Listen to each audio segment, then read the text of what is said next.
GitHub went a little overboard with their raffles. They probably gave out like 30 presents or 30 gifts. Wow, that's a lot.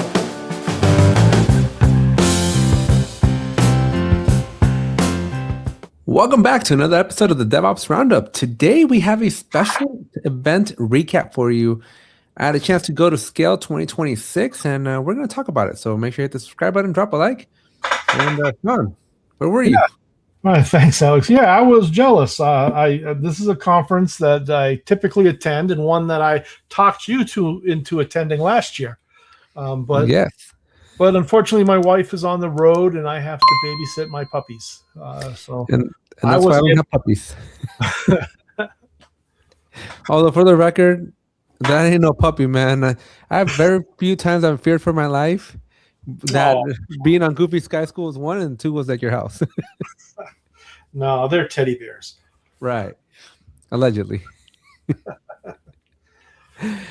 But yeah, so SCaLE is an event that happens in Southern California, specifically in Pasadena. It's on year 23, I believe. This was SCaLE 23. I'm sure it's on the T-shirt. It is on the T-shirt, and it was a fun event. It's a 4-day event, starts on Thursday, goes through Sunday.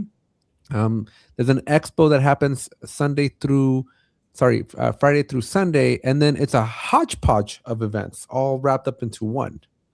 So there's a number of different user groups that call that their annual conference as well. Yeah, so it was fun though. Like you mentioned in the intro, you kind of showed it to me. It was fun last year when we went, and then it was a no-brainer to go back this year. And so I'm trying to figure out, what does SCaLE stand for? Well, you almost said the entire name of the conference. It is California Linux Expo. Yeah, look at that. SCaLE. Yeah. So cheap event to attend. It is, I think it was like $80 to get the full pass, and then $20 just for the expo part. The event is the largest event put on only with volunteers. Mm-hmm. There is no official event coordinator. This is just a bunch of volunteers that love doing this stuff. And they come in since Monday, and they set up networks. They set up pretty much the whole thing, the booths, all of it. And it's pretty fun. I like it. This year was a little bit more intimate than last year. It felt a little smaller. Still a great time. My kids participated. Well, I guess we can go over the schedule a little bit. So on Thursday, there was not much that I attended to. There were some more workshop related activities. Mm-hmm. And some of these I think were more paid, right? Like you have to pay a little bit more to go to these workshops. And I rolled up on Friday. Now, I rolled up right around the time that the expo opened up. And so the expo opened up right around 2 p.m. Now, traditionally, I go on Thursday night, but I don't attend anything until Friday, because all day Friday is DevOps Days LA that is happening at the same time as SCaLE, and they use the SCaLE facilities. And it has its own little separate expo hall as well, a much smaller expo hall. Yeah, they probably have like a dozen exhibitors there, more or less. And yeah, so you can see here that these are all the different things that are kind of happening concurrently, and they're just spread out between buildings. There's 2 big buildings. There's the main area where all the rooms are, and then a separate building that I wish there was like a underground tunnel for. It's kind of weird to go through the upstairs and then go down and then come back up. But it was still fun. The expo felt a little smaller. That's mainly what I went for. It's very family friendly. And so I take my kids, but my kids aren't ready to sit down through presentations on data for citizens on open government or witness for newbies, scaling your MySQL the YouTube way. And so because of that, I was like, you know what? Last year we got the full pass, but we didn't really take advantage of it. And so this year I told my wife, I'm like, well, it's just $20 per person. We'll save $80 if we just get expo passes for everybody, because when you get the full pass, which is $80, you get a child pass. So we got 2 of those last year with 2 child passes. We spent $160, but this year only spent $80, and everybody got an expo pass. Okay. Yeah, there's plenty of stuff to do. And the expo hall is large enough that if you're not interested in a particular session, you can spend hours in the expo hall. Interestingly enough, my friend came over around 4 p.m. and just walking, because we had done the expo already ourselves, but just walking with her through the booths and talking and listening, we ended up doing about an hour and a half of just walking through to get to every vendor. So there's plenty a lot. Friday 5:30 p.m. they did a raffle for so there's a free like Linux Foundation folks. They do the typical raffle, and I almost bought a ticket, but they didn't let me buy it. I was too close to the 5:30 mark. Oh. But I was gonna drop $20 on him. He didn't want it. What were they raffling off? They raffle off a laptop with like Linux installed on it. Okay. So they did it last year too. I think I spent like $5 last year. This year I was some guy last year he probably spent like $100 on that thing because he had like Oh wow. a lot. So I attended last year, but I don't remember that particular raffle. I don't think you would have remembered because again, unless you bought a ticket, you wouldn't have participated. But they were chucking little penguins out that I caught one. So it was fun. It's an older couple. It was a lot of fun. I like that one. And then Friday night we went back to our hotel room to relax a little bit, and then took a call, and then we went to go watch Hoppers. So there's a theater across the street. Yes. Our restaurant, that hibachi that we ate at last year, went out of business. Oh, it did? And I told my wife, I'm like, I don't know how they went out of business, charging us $300 for rice. Like the markup on that is ridiculous. How much is the theater? That was like $250, no, something like that. Something like that. Well, there was what 5 of us. So. It was 5 of us, but still, it's rice. Well, chicken and you guys, yeah, it was mostly rice. But yeah, that the so it's in the Pasadena Convention Center, and right across the hall, or not the hall, right across the road from the Pasadena Convention Center is this little mall. And it seems that every year I go there, there's more businesses that are no longer in business. So I'm assuming the thrift store is still there. The thrift store was still there. We were gonna go, but we just ran out of time. Yeah, it's a fun thrift store to walk through. I've gone through that a couple times. Yeah. But yeah, the hibachi place was one of the longtime restaurants that I've been there. There was a great breakfast place in there, but that was out of business last year. Yeah, no, we ended up going to Cordova Cafe adjacent to the hotel. So we went down there twice for breakfast. Okay. Yeah. And then the place that you call Just Food. We didn't get any Mexican food this time. We went to the Yard House to get a pizza, and then ate it outside the Yard House because we watched the movie. Was that open? That wasn't open last year.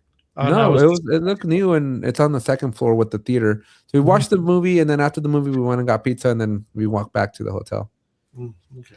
But this time we stayed adjacent to the conference, so things were a lot closer rather than driving back and forth.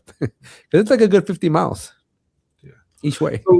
So as far as the conference is concerned, I like going to it because of DevOps days, and then I stay for the expo hall of the larger conference. But the content changes each year, and it depends on what other events are co-hosting or co-locating their events with SCaLE. I remember last year there was a lot of Postgres. Well, DevOps days here. PostgreSQL had a bunch of stuff. There's a hacking day. So last year we attended like a hackers type of thing. That's where I ran into my coworker. Mm-hmm. I ran into her this time, but I didn't see. So we were hanging out back where we hung out down that one time that we were going to those sessions, but it wasn't popping as much as it was last year. Okay. But I did run into my friend, and she was running around. I only saw her like twice for like 2 seconds. I didn't even see her inside the expo hall at all. But yeah, no, definitely a lot of different parallel events. All these different colors here represent who was putting it on. Yeah. Of all the DevOps days that I attend, and each year I try to attend 2 or 3 different ones across the country. This is the one that has the most things happening. It is only that Friday, but if you're out there for DevOps days, definitely, the cost of DevOps days is free with the cost of the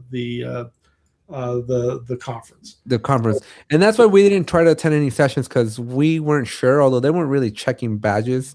I mean, they were checking to make sure you had a badge, but I don't think they were checking the tiny little text that said Fool or Expo. I would be surprised if they were overly checking anything at this conference. Yeah. So, what we did do and sign up for was to go to the next generation. So this is like DevOps for teenagers and children. And so we did take my kid to this one, and then they participated in like a little scavenger hunt that I think you might have seen last year. And then my oldest son did win a Raspberry Pi. Oh, nice. Sort of a raffle. What's he plan on doing with it?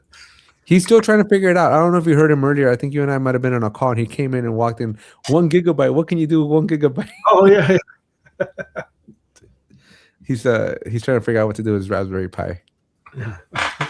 But we were going to attend more, but our friend Sharon, she came over. Remember, we met her last year?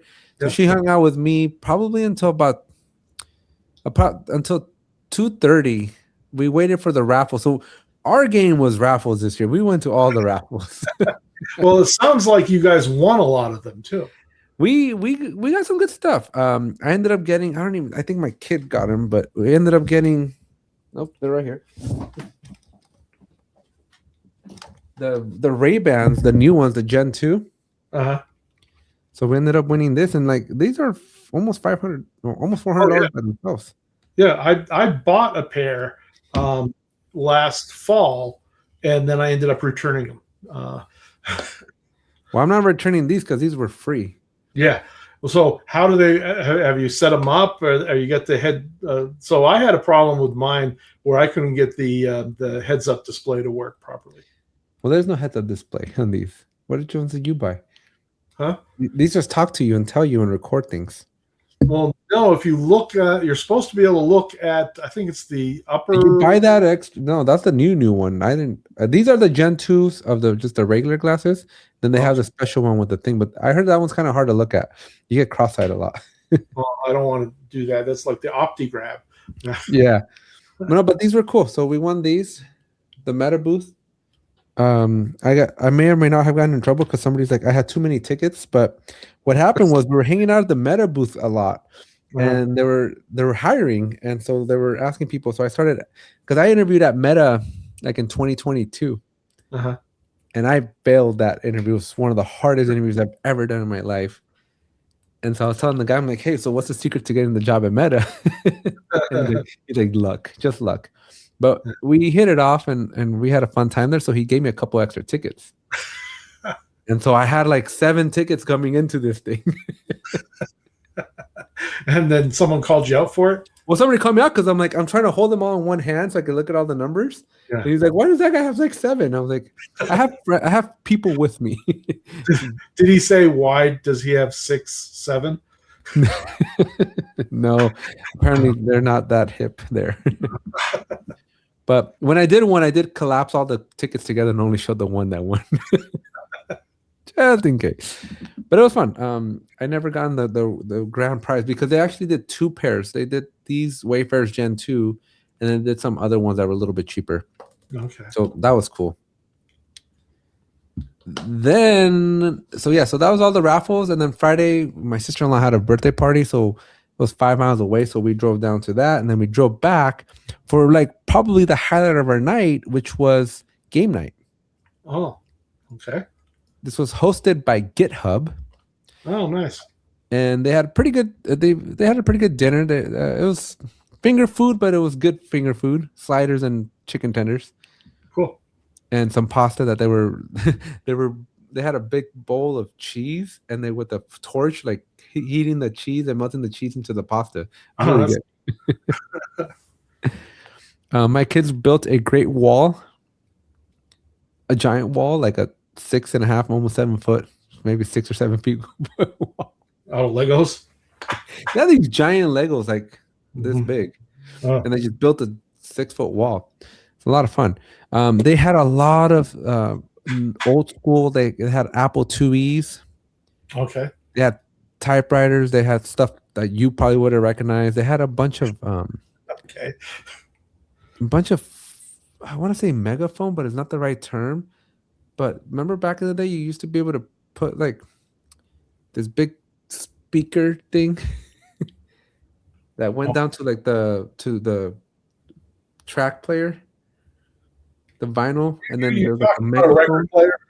No, but the speaker part is like the had a big speaker or whatever they used to call them. Yeah, something with the phone in it, right?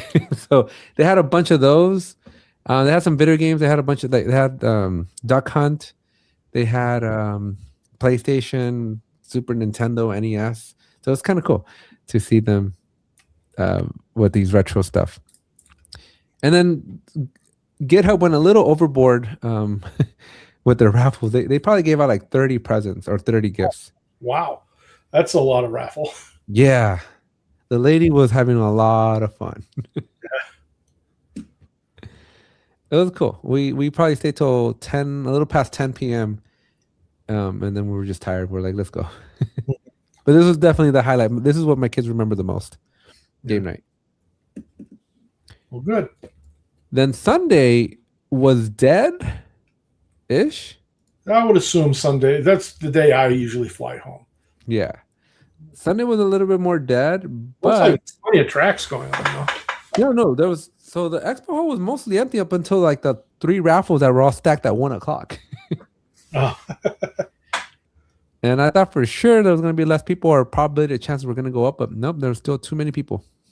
And and then after the last raffle, we went home at 1 o'clock. I was like, I'm done. I think the conference pretty much winds down in the afternoon there. By 1 o'clock, it's pretty much dead. What we did do though was in the morning we walked out to the Apple store and we kind of just looked at downtown Pasadena. Okay. We found Big Bang Theory Way. They had that. I didn't know they actually had they actually named it. Yeah, they have a street named after them. So it's like a little street like connecting 2 buildings. It's not. I think what happens is the train station passes underneath it, or like the train track. Okay. And so we found that then I was telling my wife, I'm like, this feels a lot like Spain. And then we turned the corner and then it's like just like in Spain where you have like all the restaurants in the street. I'm like, this is exactly what Spain looks like, except this doesn't stink like sewer. All right. Well, sorry to all our Spanish viewers. Hey, I'm not making lies here. These are true stories. And then that was kind of it. I was a little disappointed, I think, in general. Like, I felt like it was definitely smaller than when you came. We were missing some big partners. Red Hat had labels in there, but weren't really there. The swag game, though, was pretty decent, I think. It sounds like the raffle game was pretty decent. Summoned. Yeah. Did that ring on both of ours? Yeah. The raffle game was a lot of Legos, lots of Legos. Somebody had at AWS had a big giant Star Wars destroyer ship thing. Okay, that was kind of cool. Yeah, bunch of other like smaller Legos. Some people had like the Game Boy. I think 2 people had the Game Boy, the Lego Game Boy that you were playing with. That I took to Vegas. Isaac got some headphones. Oh, okay. And then Lena got a hackable badge from GitHub. Yeah, I'm not sure what that is. So it's a badge that you put on, but it's got an LCD display. Okay. And you can program it. So it runs Python. And so whatever you can put on there. So somebody won it on Saturday, and on Sunday, they put Pokemon in it. Oh, yeah. And so you can play Pokemon, the red version on it. So that was kind of cool. That is very neat. Sorry? Oh, did you say neat? Or what did you eat? Yeah. I heard, what did you eat? I was like, I don't think you can eat that. No. I said that was very neat. Yeah. Yeah, but from a sessions perspective, again, we showed a lot of them. I only went to 1 out of all of them, and that's kind of what we did last year. I'm not a big go to conferences to go to sessions kind of guy. No. Well, yeah, I'm mixed. If I taking the time out of my my work life to go to a conference, I feel I need to try to attend some sessions. Like, so if it's a DevOps days, I typically will sit through the majority of the sessions. If it's the SCaLE portion of the conference, it's hit and miss. Only if something really spikes my interest will I attend it. Now, if I'm going to like a vendor-led conference, I'm more often 50-50 if I'm going to, so it's a higher percentage that I'm going to sit through the sessions. Like the vendor conferences of late, actually going back 10, maybe even 10 years, they live stream the keynotes. So I very rarely will attend a keynote because I can watch it from my hotel room. But the sessions and the non-keynote sessions, I'll go and attend in person. But again, if it doesn't keep my interest past the first 10 minutes, I'll get up and walk. Yeah. I've seen you. I've called you out on that. Yeah, I think it was one of your sessions I bounced out of. Yeah, exactly. As I'm the one presenting. Thank you, Sean. Thank you. You're so no, I think I had 2 employees at the same time presenting something, and I in my defense, I was trying to attend both at the same time. Right. Anyone, yeah. No, but I think overall, SCaLE it's a good little conference. It's a little bit more intimate. I go to teams, right? So those are really big. And even like the JFrog one is pretty big, pretty like over the top. This one, it feels more homegrown. So yeah, I would say there's more things happening at SCaLE than at SwampUp, which is JFrog's conference. But JFrog's conference is much more polished and put together. Yeah. Because it is a vendor conference. It's not done by volunteers. It's done by highly paid individuals with very large budgets. Yes. Yeah, no, I would definitely agree. I think the one thing that stood out to SCaLE this year, since you weren't around, like I definitely made a couple more connections and talked to a few more people, and we ran into a lot more people more frequently because we also didn't go home. So I think that was one of the big mistakes we did last year was we clocked out and went home, and I'm like, well, that was a huge mistake.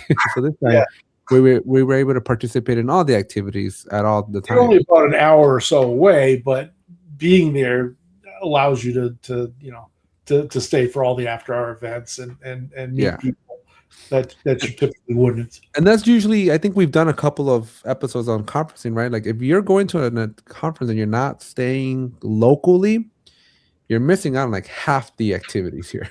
Or half. I can understand not always staying at the venue hotel. I think it's best to stay at the venue hotel, but at the very least, stay locally and don't try to commute home. I've made that mistake when I've had conferences here local in Denver, and I still make this mistake. Like I don't want to pay for a downtown Denver hotel if I'm only 30 minutes away. Right. It seems like a waste. However, you do miss out on the after-hour conversations and meeting people at after-hour events and things like that. And the breakfast too, like we're running into people in the breakfast area we went to that were wearing their badges, so we said hi and chatted and stuff like that. So it was fun. I think I liked it more. Definitely, because last time I was driving in the morning, so I had breakfast at home before I got there. So this time, like the event was happening from like 8 a.m. until almost 10 p.m. for me. Mm-hmm. Yeah. Well, I'm glad you enjoyed it. I'm jealous because it's one of the conferences I like to attend each year. And I was also planning on visiting a theme park while I was out there. But unfortunately, this year I wasn't able to make it. You had some big ambitions. Nothing. So, all right. Well, thanks for the recap and making me even more jealous of attending SCaLE. I know, right? We'll definitely plan out for next year. Well, I don't know that I'll be staying at that hotel again this time. Like it was pretty expensive. I'm definitely gonna check out one of the other two. It's the most convenient though. It is. You just walk out. We had a balcony that faced the conference center. Okay. So Lena was like, "There's a planter. Like you could easily hop without having to even go around the whole thing. So I was like, maybe. We thought about it. Yeah, but you didn't want to hurt yourself or anything. The other cool thing that we got to see on Sunday that I didn't get to see last time, we kind of got a glimpse of it on Saturday, but it really took off on Sunday, is so the conference is here and the other sessions are happening here, but in the middle there's a giant building, and that's where they record America's Got Talent. Yes, yeah. And so today or Sunday they were building at full force all the skates, like the stages and all the lighting and everything. Like it was more to that. Like it was actually distracting how much activity was happening for that show outside. Yeah. So release team, DevOps tool specialists. We provide professional services and software reselling around the leading software DevOps tools like Atlassian, GitLab, GitHub, JFrog, and others. To talk with us about DevOps, here's our contact information. Please call 866-887-0489 or via email at info@releaseteam.com. But all right, folks, that's it for this show. Make sure to hit the subscribe button, drop a like, and hopefully we get to see you at a future SCaLE. Yeah. Till next week. Bye.